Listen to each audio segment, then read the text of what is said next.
창세기 49장 28절부터 33절까지 말씀입니다. 같이 읽겠습니다. 창세기 49장 28절부터 33절까지 있습니다. 시작. 이들은 이스라엘 12지파라. 이와 같이 그들의 아버지가 그들에게 말하고 그들에게 축복하였으니 곧 그들 각 사람의 분량대로 축복하였더라. 그가 그들에게 명하여 이르되 내가 내 주상에게로 돌아가리니 나를 햇사람 아브론의 밭에 있는 굴에 우리 주상과 함께 장사하라. 이 굴은 가나안 땅 마므레 앞 막벨라 밭에 있는 것이라. 아브라함이 햇사람 에브론에게서 밭과 함께 사서 그의 매장지를 삼았으므로 아브라함과 그의 아내 사라가 거기 장사되었고 이삭과 그의 아내 리브가도 거기 장사되었으며 나도 레아를 그곳에 장사하였노라. 이 밭과 거기 있는 굴은 햇사람에게서 산 것이니라. 야곱이 아들에게 명하기를 마치고 그 발을 침상에 모으고 숨을 거두니 그의 백성에게로 돌아갔더라. 아멘. 할렐루야. 오늘도 우리 가운데 함께 하시고 말씀하실 주님을 찬양합니다. 오늘 말씀은 야곱이 임종을 앞에 두고 12아들 루벤부터 시작해서 베냐민까지 12아들을 다 축복을 했습니다. 그 축복을 한 다음에 야곱은 12아들을 각각 축복한 다음에 뭐라고 말하고 있냐면 이들은 이스라엘의 12지파다라고 말씀합니다. 자, 28절 같이 읽어볼까요? 28절입니다. 시작. 이들은 이스라엘 12지파라. 이와 같이 그들의 아버지가 그들에게 말하고 그들에게 축복하였으니 곧 그들 각 사람의 분량대로 축복하였더라. 아멘. 야곱이 12아들을 축복한 다음에 이들은 이스라엘 12지파라고 말합니다. 이스라엘 이 12지파라고 말합니다. 이 의도가 뭐겠습니까? 단순히 12아들만 축복한 게 아니라는 말씀입니다. 야곱의 12아들의 축복은 12아들을 통해서 앞으로 형성하게 될 이스라엘 12지파를 축복한 것이라는 말씀입니다. 하나님께서 아브라함에게 약속하지 않습니까? 내 자손 너로 인하여 내 자손의 씨를 통해서 큰 민족을 이룰 것이다. 그러니까 아브라함의 약속은 아브라함을 통해서 나라를 세우는 거예요. 하나님의 나라를 세우는 것입니다. 아브라함이 한 약속, 너로 인하여 큰 민족을 이룰 것이라는 하나님의 약속, 하나님만 섬기는 하나님 나라를 형성하게 될 이스라엘 나라의 12지파를 축복한 것입니다. 더 나아가서 야곱의 12아들의 축복은 혈통적으로 이루어질 이스라엘 나라만을 축복한 것이 아닙니다. 영적 이스라엘을 축복한 것입니다. 하나님께서 약속하신 메시아, 하나님이 보내주실 그리스도 예수를 통해서 세워질 영적인 이스라엘인 교회를 축복한 것입니다. 그러니까 오늘날 하나님의 은혜로 부르심을 받은 우리들은 이미 야곱이 12아들을 축복할 때 함께 복을 받은 것입니다. 그 축복 기도를 받은 거예요. 하나님의 전적인 은혜로 예수 그리스도께서 십자가의 죽으심과 부활하심으로 말미암아 하나님의 택하심과 부르심을 받은 우리들은 야곱이 12아들을 축복할 때 함께 축복을 받은 것입니다. 영적으로. 그걸 이제 히브리서에서 그렇게 말씀하고 있습니다. 여러분, 주 안에 부르심을 받은 우리는 창세전부터 예수 그리스도 안에서 이미 택함을 받았습니다. 야곱과 함께 이미 만세전부터 모든 만물을 창조하기 전부터 이미 그리스도 예수 안에서 하나님의 자녀로 부르심을 받았다라고 분명히 말씀합니다. 자, 에베소서 1장 4절에서 6절입니다. 시작. 고 창세전 그리스도 안에서 우리를 택하사 우리로 사랑 안에서 그 앞에 거룩하고 흠이 없게 하시려고 그 기쁘신 뜻대로 우리를 예정하사 예수 그리스도로 말미암아 자기의 아들들이 되게 하셨으니 이는 그가 사랑하는 자 안에서 우리에게 보여주신 바 그의 은혜의 영광을 찬송하게 하려는 것이라. 아멘. 창세전의 그리스도 안에서 우리를 택하사 그의 기쁘신 뜻대로 우리를 예정하셨다. 그리고 하나님께서 창세전부터 세우신 경륜을 따라 그리스도를 이 땅에 보내주십니다. 이 땅에 오신 예수 그리스도는 십자가의 죽으심과 부활하심으로 구원을 완성하십니다. 십자가의 죽으심과 부활로 예수 그리스도 안에 모든 구원 하나님의 복을 두십니다. 그리고 하나님의 섭리하심을 따라 우리를 예수 그리스도 안으로 불러주셨습니다.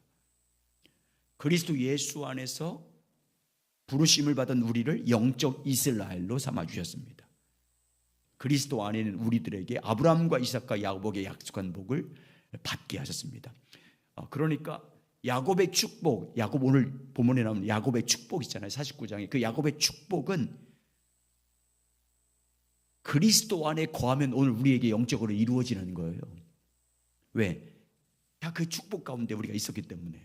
예수 그리스도 안에 있으면 예수 그리스도를 통해서 우리를 구원하시고 예수 그리스도 안에서 우리를 택했기 때문에 이 야곱이 하신 이 축복, 12지파를 향한 축복은 우리가 예수 그리스도 안에 거할 때 이 축복이 우리의 복이 될 줄 믿습니다. 그래서 여러분, 우리 예수 그리스도 안에서 주님과 친밀히 교제해야 됩니다. 날마다 성령의 인도하심을 구하고 성령의 가르침을 따라서 믿음으로 주 예수 그리스도 안에 거하시기를 예수의 이름으로 축복합니다. 그래서 예수 그리스도 안에 약속된 신령한 복, 야곱의 축복, 그 축복이 오늘 여러분과 저에게 실제로 이루고 누리며 살아가시길 예수님의 이름으로 축복합니다. 자, 그러면 오늘 야곱이 12아들을 축복한 기준에 대해서 함께 살펴보겠습니다. 야곱이 12아들을 축복한 원칙이 있어요. 다시 28절 보겠습니다. 다시 28절 그 원칙을 이렇게 말합니다. 시작. 이들은 이스라엘 12지파라. 이와 같이 그들의 아버지가 그들에게 말하고 그들에게 축복하였으니 곧 그들 각 사람의 분량대로 축복하였더라. 아멘. 야곱이 이스라엘 12지파를 축복한 것은요, 그냥 인간적인 편협된 사고로, 야곱의 편협된 생각으로 축복한 게 아닙니다. 야곱의 개인적인 주관을 가지고 12지파에 따라서 각각 하고 싶은 대로 축복한 게 아니에요. 자식에 대한 편견을 가지고 자기 임의대로 축복한 게 아닙니다. 야곱은 12아들에게 말하고 그들에게 축복했습니다. 그렇죠? 28절 이와 같이 그들의 아버지가 그들에게 말하고 그들에게 축복하였으니, 이 말은 야곱이 임의대로 말하고 축복했단 말이 아니에요. 하나님의 대언자로서 이 12아들을 축복했다, 그 말입니다. 다시 말하면 하나님이 말씀하시는 뜻을 따라서 12아들을 각각 그들에게 말하고 축복했다, 이런 뜻입니다. 그러니까 임의대로 한 게 아니라. 그래서 야곱이 12아들의 축복, 이 이스라엘 12지파에 대한 축복이 그래서 효력이 있는 거예요. 여러분, 그 자손들이 야곱의 축복대로 됩니까? 그대로 안 됩니까? 그대로 되잖아요. 그런 효력이 야곱이 축복한 대로 그대로 이루어졌다, 그 말은 야곱이 임의로 한 것이 아니라 하나님께서 말하게 하시는 것을 따라 축복했기 때문에 야곱의 축복이 효력이 있는 거예요. 여러분, 예수님께서 말씀하신 말씀을 선포한 것은 왜 그대로 되는 효력이 나타나는 것입니까? 예수님께서 말씀하시면 귀신이 떠나가고 병든 자가 치유되고 또 그리고 풍랑과 파도가 잔잔해지고 말씀하신 대로 다 순종한 결과가 나타나는 것은 무엇 때문입니까? 예수님이 스스로 한 말 때문인 거예요? 아니에요. 예수님 안에 계신 하나님 아버지와 친밀한 교제를 통해서 하나님 아버지께서 성령을 통해서 말씀하신 음성을 듣고 그대로 선포했기 때문이에요. 그래서 나는 대언한다. 아버지의 말을 듣고 대언한다. 그래서 예수님께서 말씀하시면 죽은 나사로가 살아난 것이고요, 예수님 말씀하신 거친 풍랑과 푸다도 잠잠해진 것이고요, 귀신도 쫓아나는 것입니다. 자기 안에 계신 아버지의 음성을 듣고 그대로 가르쳐준 들이 했기 때문입니다. 자, 그걸 예수님은 이렇게 표현하고 있어요. 요한복음 8장 28절 29절입니다. 시작. 이에 예수께서 이르시되 너희가 인자를 둔 후에 내가 그인 줄 알고 또 내가 스스로 아무것도 하지 아니하고 오직 아버지께서 가르치신 대로 이런 것을 말하는 줄도 알리라. 나를 보내신 이가 나와 함께 있도다. 나는 항상 그가 기뻐하시는 행함으로 나를 혼자 두지 아니하셨느니라. 아멘. 그 28절에 내가 스스로 아무것도 하지 아니하고, 무슨 말을 해도 어떤 기적과 능력을 행하는 것도 예수님이 스스로 한 게 아니라 그 말이에요. 오직 아버지께서, 자기 안에 계신 아버지께서 가르쳐 주신 대로 이런 것을 말하는 줄도 알리라. 왜? 그대로 되니까. 오늘날 여러분, 그러면 우리가 믿음으로 선포한 대로 하나님께서 이루어지는 영광을 실제로 경험하려면 어떻게 해야 되는 것입니까? 오늘 잘 야곱을 통해서 예수님 통해서 알 수 있잖아요. 우리가 말한 대로 되게 하시는 하나님을 경험하려면 어떻게 해야 됩니까? 우리가 선포한 대로 역사하시는 하나님의 역사를 보려면 우리 어떤 삶을 살아야 돼요? 내가 임의로 말만 하면 됩니까? 아니에요. 하나님과 사귐이 먼저 있어야 됩니다. 하나님과 친밀한 교제가 있어야 될 줄 믿습니다. 하나님의 음성을 듣기를 날마다 사모하면서 주님과 친밀히 교제해야 되고, 그리고 우리 안에 계신 성령님을 통해서 어떤 깨달음을 주면 그 깨달은 대로 믿음으로 선포해야 될 줄 믿습니다. 따라서 내가 믿으면 하나님의 영광을 보리라. 아멘. 하나님과의 친밀한 교제를 통해서 성령님이 우리 가운데 어떤 말씀을 주시면 믿음으로 선포하면 그대로 되게 하는 영광을 보게 할 줄 믿습니다. 그렇게 하는 거예요. 늘 주님과 교제를 통해서 성령님이 어떤 걸 깨닫게 하시면 그게 될까 이렇게 하지 말고 믿음으로 순종하면, 내가 믿으면 하나님의 그대로 이루어지는 영광을 보게 될 줄 믿습니다. 깨닫게 하는 대로 순종해야 돼요. 그래야 하나님이 그대로 되게 하시는 영광을 보게 하십니다. 그러므로 날마다 주님 말씀하십시오. 종이 순종하겠습니다. 성령께서 말하는 예심을 따라 내가 말하고 성령께서 가르쳐준 데 내가 순종하겠습니다는 믿음을 가지고 주님의 얼굴을 구하며 살아가시길 주의 이름으로 축복합니다. 그래서 성령께서 여러분에게 어떤 말씀을 주시든지 어떤 깨달음을 주든지 감동을 주면 그대로 순종하십시오. 그대로 믿음으로 선포하시길 주의 이름으로 축복합니다. 그래서 그대로 되는 영광을 보시길 예수의 이름으로 축복합니다. 자, 그러면 야곱은 12지파를 어떤 원칙으로 축복하냐면 8절 하반절에 보시면 어떻게 축복합니까? 곧 그들 각 사람의 분량대로 축복하였더라. 그들의 믿음의 분량대로 축복했다 이렇게 말씀하고 있어요. 야곱이 12아들을 보는 관점으로 12아들을 축복한 게 아닙니다. 야곱이 볼 때 12아들의 각 분량대로 축복한 게 아니에요. 하나님의 섭리하심을 따라서 믿음의 분량대로 축복한 것입니다. 하나님께서 12아들을 보실 때 각 사람의 믿음의 분량대로 축복하셨습니다. 하나님께서는 12아들에 대해서 누구보다 잘 알았습니다. 하나님께서는 12아들의 기질, 그들의 믿음에 대해서 누구보다 잘 알았습니다. 그들의 죄와 허물이 뭔지, 그들의 장점과 단점이 뭔지, 그들의 믿음의 분량이 어느 정도인지 너무너무 잘 아셨어요. 그리고 누구보다 더 잘 아시는 주님은 그들의 믿음의 분량대로 축복했습니다. 이게 너무너무 중요해요. 그래서 하나님이 각 사람의 분량대로 축복한 그대로 12지파가 형성되게 되고 번창하게 됩니다. 믿음의 분량대로 돼요. 12지파 믿음의 분량대로 하나님이 축복한 대로입니다. 여러분, 오늘도 마찬가지입니다. 우리 주님께서는 주 안에 구원받은 우리의 모든 것들을요, 우리 모든 것을 우리보다 더 잘 아실 줄 믿습니다. 우리의 기질을 더 알고, 우리의 믿음의 분량이 어느 정도인지, 우리의 은사가 무엇인지, 우리의 믿음이 어떤지, 우리가 어떤 은혜와 사명을 주시면 어떻게 감당할 것인지도 주님은 더 잘 아십니다.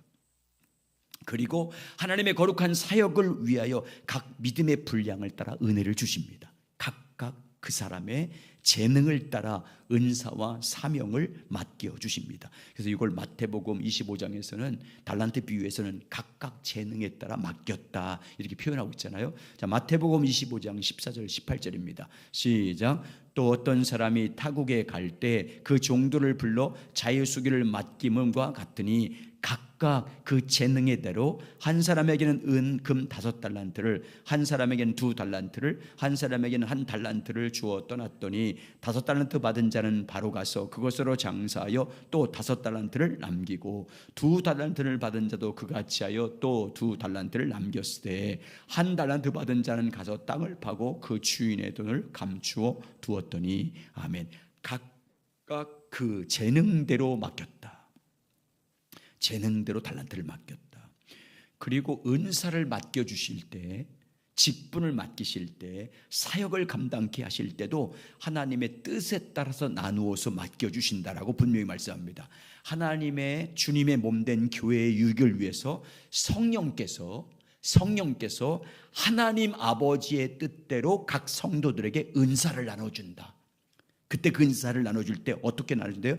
각각 하나님의 뜻대로 각 사람들에게 믿음의 분량대로 나눠주신다라고 말합니다. 그래서 어떤 사람에게는 성령님께서 지혜의 말씀을, 어떤 사람에게는 지식의 말씀을 이렇게 하잖아요. 자, 한번 보겠습니다. 고린도전서 12장 8절과 11절 시작.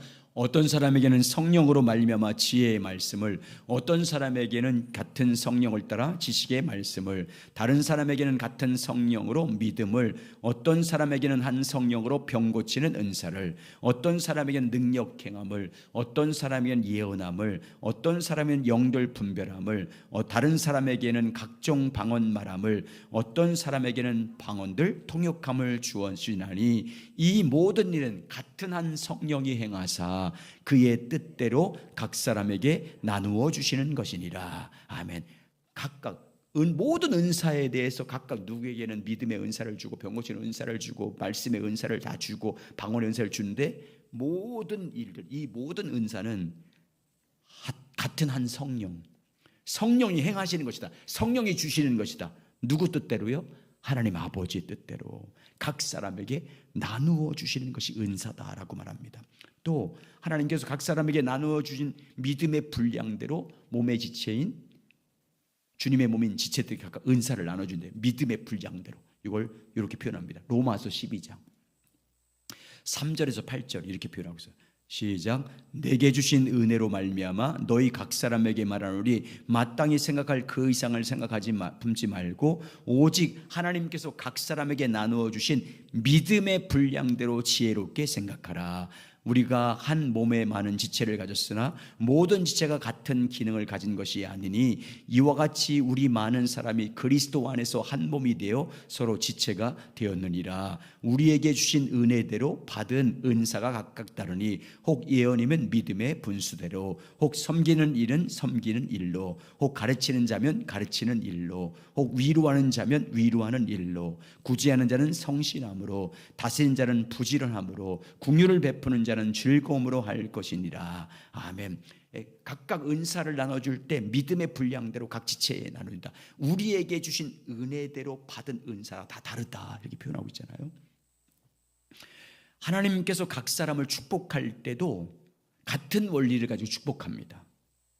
각 사람이 받은 재능에 따라서 축복하고요, 하나님의 뜻을 따라서 각 사람에게 은사와 복을 나누어 주십니다.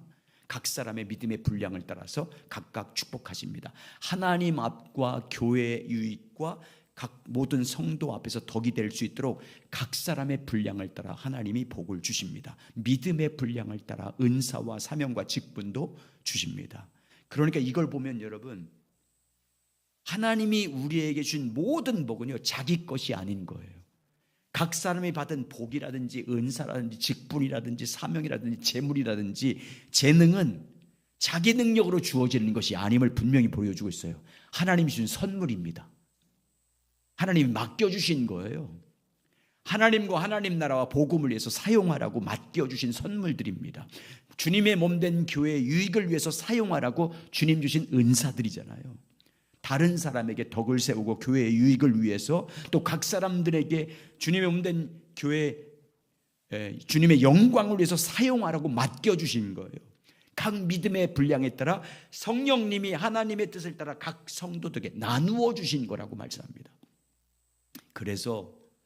그래서 내게 아니기 때문에 뭐예요? 주님 앞에 심판을 받는 거예요. 나중에 맡겨주신 것을 달란트 받은 사람들이 다 각각 계산하잖아요. 주인이 돌아와서. 이처럼 우리에게 맡겨준 것이 주님이 맡겨준 것이기 때문에 우리가 어떻게 사용했는지 주님 앞에서 다 계산을 받아야 됩니다. 그걸 이제 심판받는다라고 표현하는 거예요. 그래서 선한 청지가 돼서 사용하면 큰 것을 더 맡긴다, 주인의 즐거움에 참여하게 된다, 주님 앞에서 상을 받는다라고 말씀하지 않습니까? 그러므로 여러분, 내가 지금 무엇을 받았든지 하나님이 주신 것임을 믿으시길 주의 이름으로 축원합니다. 내게 주어진 것이 얼마든지 하나님이 내 믿음의 분량대로 맡겨주신 것이라는 믿으시길 주의 이름으로 축복합니다. 누구와 비교하면 불행해져요. 내게 받은 것이 은사든 재물이든 재능이든 아니면 내게 주신 모든 삶이든 내 몸이든 그 모든 것들을 하나님이 내게 맡겨준 것을 믿어야지, 그걸 다른 것과 비교하면 불행해집니다. 여러분, 하나님은 남과 비교하라고 각각 다르게 준 게 아니에요. 내게 주신 믿음의 분량을 따라 충성하라고 준 것인 줄 믿습니다. 그러니까 그래서 아까 보세요. 각각 믿음의 분량대로 헌신해라. 어떤 은사를 받았든지 각각 주님이 주신 대로 그걸로 하면 된다. 여러분, 교회에서도 다른 사람과 더 잘하려고 할 필요 없어요.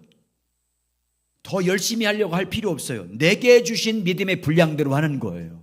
아멘. 내게 주신 재능을 따라 하는 거예요.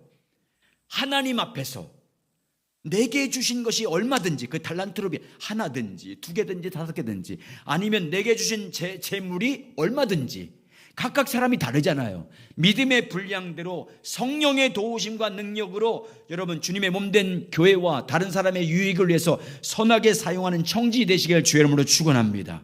그래서 주인 앞에 섰을 때 착하고 충성된 종아, 잘했다.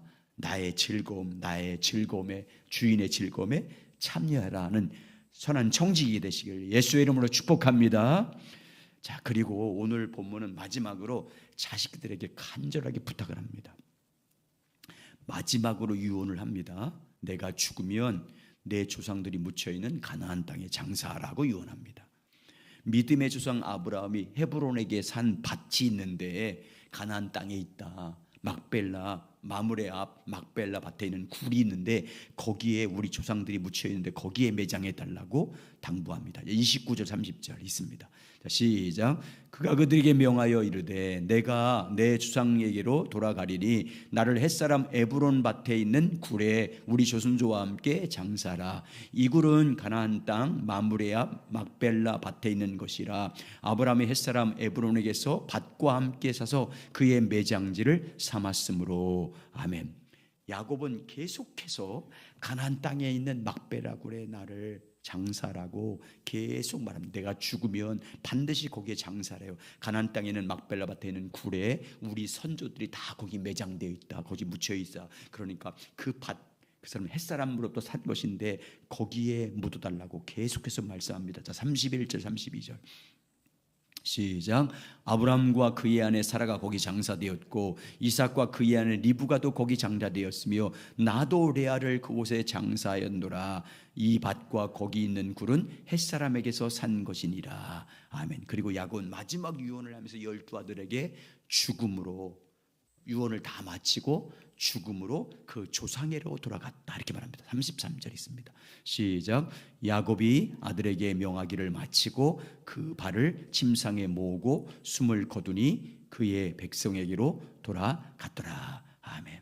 여러분, 야곱이 마지막 죽으면서 자신을 가나안 땅에 장사라고 명령하고 부탁한 이유가 무엇 때문입니까?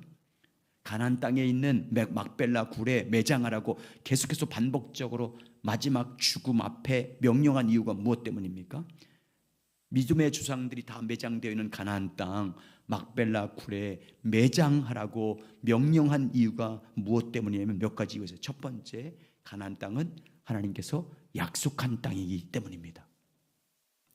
하나님께서 야곱과 그의 자손에게 기업으로 주시겠다고 약속한 땅이 가나안 땅이기 때문에 그래서 거기에 매장해달라. 나 죽으면 거기로 장사해달라고 말한 거예요. 두 번째는 하나님께 약속한 대로 야곱의 후손, 지금 70명 정도가 내려왔잖아요. 나중에는 많은 번창하지만 그 자손들이 돌아갈 본향이 어디예요? 가나안. 다시 그 야곱 자신뿐만 아니라 야곱의 모든 후손들이 돌아갈 땅이 가나안이기 때문에 나를 죽으면 가나안에 매장해라 라고 부탁한 거죠. 한마디로 말해서 야곱이 돌아갈 본향은 어디라는 거예요? 가나안이라는 것을 알았기 때문입니다. 죽어도 돌아갈 본향은 자기 몸은 비록 애굽에서 죽어도 죽은 몸은 가나안 땅 조상들이 묻혀있는 그 막벨라 굴 거기에 묻어달라고 간곡하게 부탁한 거예요. 거기가 본향이기 때문에, 내가 돌아갈 본향이기 때문에. 여러분, 나중에 요셉도 죽잖아요. 창세기 50장에서 요셉도 너희가 죽으면 여기서 출애굽할 때 뭐도 가져가 달라고, 가나안 땅으로 갈 때 뭐도 가져가라고 부탁합니까? 자기 뼈도 가져가라. 그래서 결국은 출애굽할 때 요셉의 뼈도 다 파서 가나안 땅에 묻습니다.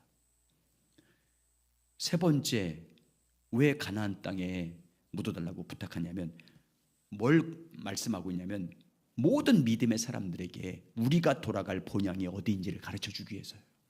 창세기부터 우리가 궁극적으로 돌아갈 영원한 본향은 이 땅 애굽이 아니라는 것을 가르쳐주기 위한 것입니다. 우리 모든 믿는 자가 돌아갈 영원한 본향은 영적인 가나안인 하나님 나라임을 가르쳐주기 위해서 반드시 가나안 땅에 매장해 달라고 야곱이 명령한 겁니다. 네 번째, 육신의 죽음이, 야곱이 죽잖아요. 육신의 죽음이 끝이 아님을 가르쳐주기 위해서입니다. 신앙인의 죽음은 영적인 가나안인 천국에서의 영원한 삶의 시작이라는 것을 가르쳐주기 위해서 몸은 애굽 땅에서 죽지만 비록 죽지만 몸은 가나안 땅으로 데려서 거기에 묻게 해라. 그 말이에요. 나의 본향은 가나안이기 때문에 그 가나안 땅으로 돌아갈 것이다라는 말씀이잖아요. 그 말은 성도들의 죽음은 결국 어디로 돌아가기 위한 죽음인 거예요? 하나님 나라에 돌아가기 위한 죽음인 거예요. 죽음이 없으면 천국 못 가요. 죽어야 가잖아요. 그걸 보여주고 있는 거예요. 33절 있습니다. 시작. 야곱이 아들에게 명하기를 마치고 그 발을 침상을 모고 숨을 거두니 그의 백성에게로 돌아갔더라. 숨을 거두니 그의 백성에게 돌아갔더라. 이 말씀은 믿음으로 구원받은 백성들이 있는 곳으로 돌아갔다는 내세적 표현이에요.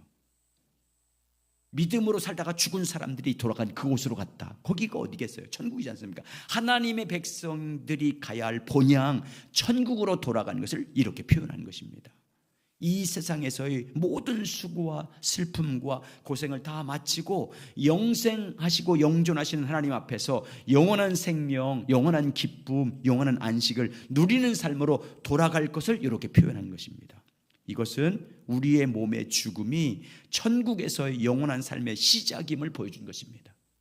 육신의 호흡이 끊어지는 죽음이 곧 하나님 나라에 들어가는 거룩한 의식임을, 육신의 죽음이 하나님 나라에 들어가는 거룩한 의식임을 보여준 것입니다. 하나님께서 야곱에게 약속한 땅은 기름지고 풍부한 애굽이 아닙니다. 하나님께서 야곱에게 기업으로 약속한 땅은요, 가나안입니다. 모든 믿음의 사람들에게 약속한 땅은 애굽이 아니에요. 가나안입니다. 야곱의 본향은 애굽이 아니에요. 야곱이 돌아갈 본향은 가나안입니다. 하나님께서 주 예수를 믿는 우리들에게 약속한 기업은 세상에서 영광이 아니에요. 우리의 약속한 복은요, 이 땅에서 잘 되는 게 아니에요. 주 예수를 믿음으로 말미암아 구원을 받고 하나님의 자녀는 우리들에게 주님이 약속한 기업은요, 애굽인 세상과 세상에 있는 것이 아니에요. 여러분, 우린 자꾸만 현세적이에요. 이 땅에서 잘 되고 이 땅에서 많은 것을 소유하는 것이 하나님의 복이라고 생각하고 그것이 기업이라고 생각합니다. 물론 그런 면도 있긴 하지만 아니에요. 주 예수 그리스도를 믿는 우리들에게 하나님이 주시 약속한 기업은요, 이 땅에 있는 것이 아닙니다. 주 예수 그리스도를 믿는 우리 구원받은 우리들에게 하나님이 약속한 본향은 세상인 애굽이 아닙니다. 그래서 성경을 잘 보시면 성경을 통해서 하나님은 우리에게 뭘 말씀합니까? 세상을 사랑하지 마라. 세상에 있는 것들을 사랑하지 말라고 하잖아요. 자, 요한일서 2장 15절 16절입니다. 시작. 이 세상이나 세상에 있는 것을 사랑하지 말라. 누구든지 세상을 사랑하면 아버지 사랑이 그 안에 있지 아니하니 이는 세상에 있는 모든 것이 육신의 정욕과 안목의 정욕과 이생의 자랑이니 다 아버지께로부터 온 것이 아니요 세상으로부터 온 것이라. 아멘. 그리고 하나님께서 말씀하십니다. 불로 소멸될 세상에 소망을 두지 말라고 말씀하잖아요. 세상과 벗대고자 하는 사람들, 세상과 세상에 있는 것을 벗대어 그걸 사랑하는 자는 주님 앞에 간음하는 거라고 하잖아요. 하나님과 원수되는 길이다. 세상을 사랑하면. 야고보서 4장 4절 시작. 간음하는 여인들아 세상과 벗된 것이 하나님과 원수됨을 알지 못하느니야. 그런즉 누구든지 세상과 벗이 되고자 하는 자는 스스로 하나님과 원수되는 것이니라. 아멘. 성경을 통해서 하나님께서 그의 자녀들에게 말씀하는 것 보십시오. 하나님의 자녀들에게 약속한 언약을 보십시오. 무엇을 기업으로 주겠다고 말씀합니까? 어디에서 영광과 영원한 기업을 누리게 하실 것이라고 말씀하고 있어요? 애굽인 세상이 아니에요. 영적 가나안입니다. 하나님 나라에서 영광과 기업을 받게 할 것이다. 그래서 예수 그리스도와 함께 상속자 돼서 예수 그리스도와 함께 영광을 받기 위해서는 이 땅에서 고난도 받아야 된다고 로마서 8장에 말씀하잖아요. 특히 이제 베드로전서 후서를 보면 우리 성도들이 받아야 할 기업은 하늘에 간직하고 있다. 그래서 이 땅에서 예수 그리스도를 따르다가 고난받는 것, 고통받는 것, 괴롭힘 당하는 것, 그건 영광으로 하려고 말씀하잖아요. 하나님의 자연, 우리들이 받아야 할 영원한 기업은 하늘에 간직해 있다. 우리의 본향인 하나님 나라에서 영원한 기업을 상속받을 것이라고 말씀합니다. 자, 베드로전서 1장 3절부터 9절입니다. 시작. 우리 주 예수 그리스도의 아버지 하나님을 찬송하리로다. 그의 많으신 긍휼대로 예수 그리스도를 죽은 자 가운데서 부활하게 하심으로 말미암아 우리를 거듭나게 하사 산소망 있게 하시며 썩지 않고 더럽지 않고 쇠하지 아니한 유업을 잊게 하시나니 곧 너희를 위하여 하늘에 간직하신 것이라. 너희는 말세에 나타나기로 예비하신 구원을 얻기 위하여 믿음으로 말미암아 하나님의 능력으로 보호하심을 받았느니라. 그러므로 너희가 이제 여러 가지 시험으로 말미암아 잠깐 근심하게 되지 않을 수 없으나 오히려 크게 기뻐하는도다. 너희 믿음의 확실함은 불로 연단하여도 없어질 금보다 더 귀하여 예수 그리스도께서 나타나실 때 칭찬과 영광과 존귀를 얻게 할 것이니라. 너희 예수를 너희가 보지 못하였으나 사랑하는도다. 이제도 보지 못하나 믿고 말할 수 없는 영광스러운 즐거움으로 기뻐하니 믿음의 결국은 곧 영혼의 구원을 받음이라. 아멘. 우리가 이 땅에서는 고난도 받고 여러 가지 예수 그리스도를 따르다가 시험도 당하지만 궁극적으로 우리가 받아야 할 영광은 주 예수 그리스도 오시는 그날, 그리고 마지막에 믿음의 결국은 영혼의 구원을 받는, 영혼이 하나님 나라에서 잘 되는 것이라고 말씀하지 않습니까? 우리 성도들은 우리의 본향인 하나님 나라에서 모든 것을 보상받습니다. 그래서 이 땅에 사는 동안 억울함을 당하고 그리고 손해보를 당하고 사람들 박해를 받아도 우리가 그걸 원수 갚지 말라고 주님 말씀하잖아요. 그 억울함을 네가 풀려고 하지 말라고 말씀하지 않습니까? 왜니까 우리가 그 모든 억울함을 풀어주시고 모든 신원을 갚아주시고 궁극적으로 보상할 나라가 하나님 나라이기 때문입니다. 여러분, 우리는 하나님 나라를 믿습니다. 천국이기 때문에 이 땅의 고난도 믿음이 감수하는 거잖아요. 예수 따르기 위해서 고통도 받고 어려움도 당하고 손해당하지만 그거 감수하잖아요. 왜? 천국이기 때문에. 그 땅에서 다 상속받는데요. 영원한 나라. 여러분, 사도 바울은 어떻게 표현하고요? 이 땅의 모든 영광과 비교할 수 없는 영광이라고 하잖아요. 자, 한번 보겠습니다. 요한계시록 21장 1절부터 7절입니다. 시작. 또 내가 새 하늘과 새 땅을 보니 처음 하늘과 처음 땅에 없어졌고 바다도 있지 않더라. 또 내가 봄에 거룩한 성 새 예루살렘이 하나님께로부터 하늘에서 내려오니 그 준비한 것이 신부가 남편을 내어 단장한 것 같더라. 내가 들으니 보좌에서 큰 음성이 나서 이르되 보라, 하나님의 장막이 사람들과 함께 있음에 하나님이 그들과 함께 계시니 그들은 하나님의 백성이 되고 하나님은 친히 그들과 함께 계셔서 모든 눈물을 그 눈에서 닦아주시니 다시는 사망이 없고 애통하는 것이나 곡하는 것이나 아픈 것이 다시 있지 아니하니 처음 것들이 다 지나갔음이로라. 보좌에 앉으신 이가 이르시되 보라, 내가 만물을 새롭게 하노라 하시고 또 이르시되 이 말은 신실하고 참되니 기록하라 하시고 또 내가 말씀하시되 이루었도다. 나는 알파와 오메가요 처음과 마지막이라. 내가 생명수 샘물을 목마른 자에게 값없이 주리니 이기는 자는 이것을 상속으로 받으리라. 나는 그의 하나님이 되고 그는 내 아들이 되리라. 하나님 나라 새하늘과 새 땅의 모습과 거룩한 성 새 예루살렘을 쭉 소개한 다음에 이건 믿음으로 이긴 자들이 상속받는데 영원한 나라. 우리의 본향과 우리의 위로와 영원한 상급이 이 땅에서가 아님을 계속 성경은 말씀하고 있어요.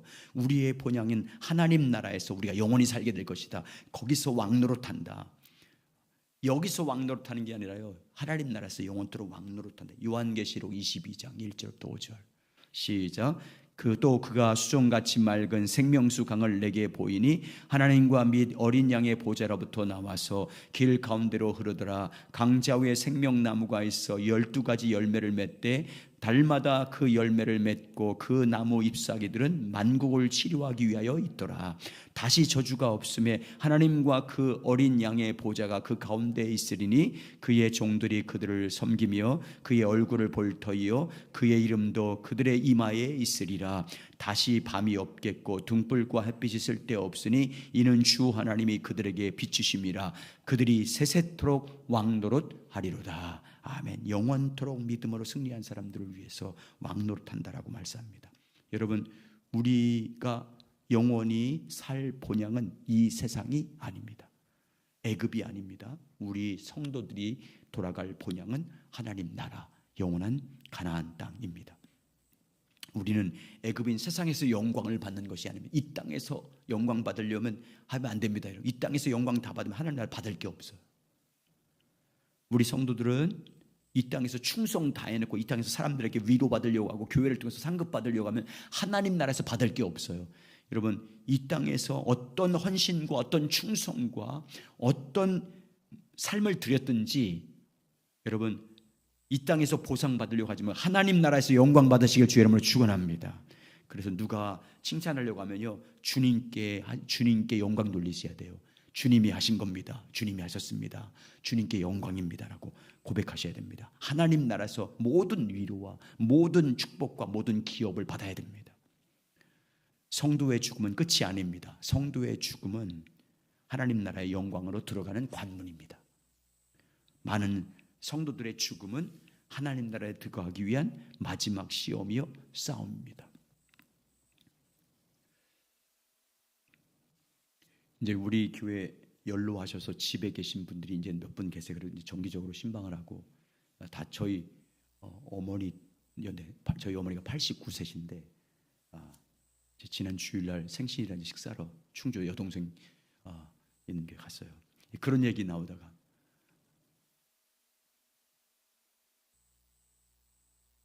저희 어머니의 목표는 90세 천국 가는 거예요. 근데 백수할 것 같아. 너무 건강하셔가지고. 그런데 내년도 간다면서 당 검사를 해. 혈압 검사. 아니 내년도 간다면서 엄마. 왜 그래? 그래서 내가 그랬지. 나이 든 분에 빨리 죽겠다는 나 거짓말이라고. 근데 우리 엄마 옆에 있는 소리 다 거짓말이라고. 그런데 여러분 가만히 생각해 보세요. 제가 지금 우리 교회 몇 분 계신데 정말 힘든 분들이 계신데 다 천국 가고 싶어요. 이제 작년까지만 해도 목사님 정말 기도해서 1년만 더 살게 해주세요 했던 분이 지금은 목사님 내일 아침에 하나님이 내 생명 거둬가게 해달라고 기도해. 왜? 나이 들면 힘들거든요. 몸이 너무 힘들어해. 움직이는 것도 힘들잖아요. 막. 근데 뭘 더 살려고 그래? 우리는 하나님이 데려가야 되지만 그때까지 우리 할 사명이 있잖아요. 사도 바울도 나는 하나님이 원하는 빨리 지금이라도 천국 가고 싶다. 근데 내게 맡겨진 사명 때문에 지금 가지 못한 것이다 이렇게 말하지 않습니까? 여러분 우리가 이 땅에서 하나님이 허락하신 그 시간까지 우리가 믿음으로 충성을 다해야 되지만 여러분 기도할 때마다 나이 드신 분들이 마지막 저는 생각해요. 마지막 믿음의 싸움은요 죽음과의 싸움이에요. 마지막 그 병상 앞에서 이 고통이 있잖아요. 그걸 믿음으로 이겨내야 되잖아요. 거기서 맨날 탄식하고 원망하고 불평하고 감사하지 못하고 그러면 안 되잖아요. 마지막 죽는 그 순간에 주님 내 영혼을 부탁합니다. 예수님의 십자가밖에 없습니다. 나의 자랑은 예수님의 피 공로밖에 없습니다. 이렇게 고백하며 가야 되잖아요. 우리가 기도할 때 그분들이 그런 믿음을 끝까지 지키며 살아갈 수 있도록 이 믿음의 선한 싸움에서 이길 수 있도록 도와줘야 돼요.